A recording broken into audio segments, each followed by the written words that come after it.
I cheated for Thanksgiving, and I can't seem to get started again. So what can I do to make restarting easier? And so I want to talk about 3 reasons it's difficult to restart keto.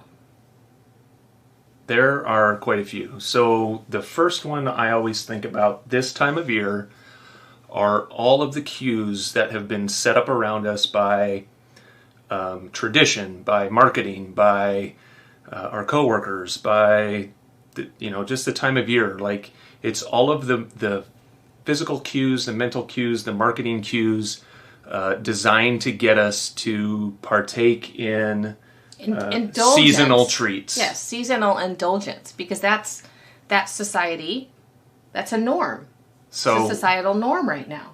So just bringing your awareness to the front about those cues, and it's almost like Pavlovian in nature, right? When you hear the bells ringing this time of year, you think to dig in your pocket and get a couple dollars out for the Salvation Army, or and you might think, okay, I'm out shopping this time of year. I need to go by Starbucks and get my peppermint mocha latte or whatever that might be. So there's just a lot of things that are ingrained in us, and we are creatures of habit, and a lot of marketing is geared towards building those neural pathways in us to get us to do those things when we see something or smell something or hear something. So Jeremy's talking about automated behaviors, right? So we walk into a store that's playing Christmas music and filled with Christmas lights, and they have a Starbucks kiosk right there, and they have all kinds of pictures, right, of beautiful drinks and treats. Or just all those things are set up to make you just go through an automated behavior, a trigger, if you will, to buy the thing, to buy the food. As we went to Costco today, and as we walked through the aisles, right, there's Christmas things everywhere, and extra Christmas treats, and big baskets full of treats. And so those things are all cueing you, even though you're unaware of what's going on in your subconscious. They're cueing you to, holidays, indulgence, I should get myself a treat. Right, and so far, keto's really reached a level of awareness and saturation within a marketplace where we're starting to see a lot of keto products, but we're not seeing keto products yet that are specifically geared towards the holidays. I've not seen any yet. I think that's probably not very far away, where we're going to start to see some keto products that are geared towards Thanksgiving, Christmas, Easter, Valentine's Day. But we're not there yet. So what can you do this time of year? Indulge, when you see, like, something I love is eggnog. I love eggnog this time of year. It's just nice and warm and makes me feel good. So what can I do? So there's a really easy recipe here on Tara's Keto Kitchen for keto eggnog. And I've cooked the eggs, because a lot of the recipes that I found had raw eggs. And we're a little squeamish about that. So I cook the eggs very gently, and then you temper things in, with or without alcohol. That's a choice, and we can talk more about that if you guys are interested. Just ask in the questions. So make your own. Eggnog is actually really easy to make, and really, really delicious. Yes. So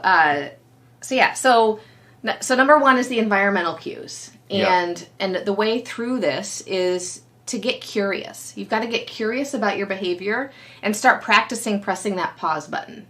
Yeah. So you see the picture, you walk into the store, you hear all the Christmas music, you're there to do Christmas shopping, you see the picture of the drink that you want, and then it's like, oh, wait a minute. I was just triggered by all these things. So it's just about getting curious and being insatiably curious. I noticed over the past few days, as we've gotten the Christmas tree and decorated, that I was having an increase in cravings. And so we had a conversation about it. Why would that be? And so we started talking about all the cues. Because in the past, this was the time of the year that I would start baking. Yeah, it's just It just is that time of year. Yeah, it's just that time of year. So you've just got to get insatiably curious about what's going on. And that really helps you work through those things. And then just say, okay, well, what can I have instead? So for us, we have a favorite chocolate bar. It's like endangered species, right? 88% dark chocolate. And so that's our treat. And so we've been eating a little bit more dark chocolate the past few days. So I want to acknowledge Anna's question. We'll get to that in a little bit here. Yep, we're working through member questions. So 3 reasons we have a hard time restarting keto. Number 1 is the environmental cues going on this time of year, or any time of year, really. Number 2 is emotional cravings. Yeah, like maybe you had a bad experience at Thanksgiving, and sometimes people will fall back and just say, okay, screw it, I'm eating half of this pumpkin pie because, I just had a bad encounter with a family member. Right, and it could be and there's an immediate too. Response in the brain, right? When we eat sugar, when we eat processed carbohydrates, it actually does cause temporary feelings of comfort. But they're short-lived. Dopamine. Yeah, they're short-lived, right? Yeah. Because what comes next? The feeling of guilt. Right. The feeling of frustration. The feeling of, great, I did that and now I actually don't feel any better. I feel worse.